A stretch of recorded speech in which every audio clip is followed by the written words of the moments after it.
এক দেশে ছিল দুটি পরী, একজন লাল পরী আর একজন নীল পরী।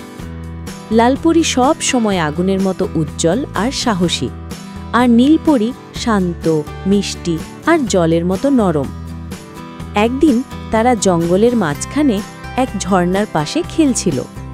হঠাৎ দেখা গেল ঝর্ণার জলে একটা ছোট জাদুর পাথর ভাসছে। লালপরী বলল, এই পাথরটা আমাদের রাজ্যে আলো ফিরিয়ে দিতে পারে। নীলপরী হেসে বলল, ঠিক আছে, তবে আমাদের একসাথে কাজ করতে হবে। তারা পাথরটা তুলে নিল আর রাজ্যের দিকে এগোতে লাগল।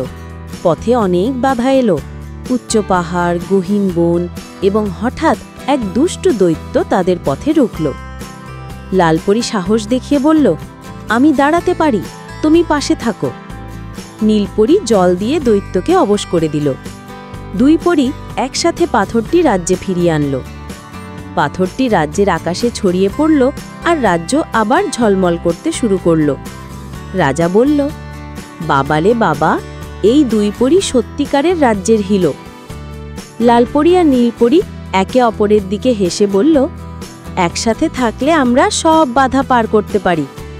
আর সেই দিন থেকে তাদের বন্ধুত্ব রাজ্যের সকলের জন্য অনুপ্রেরণার গল্প হয়ে উঠল।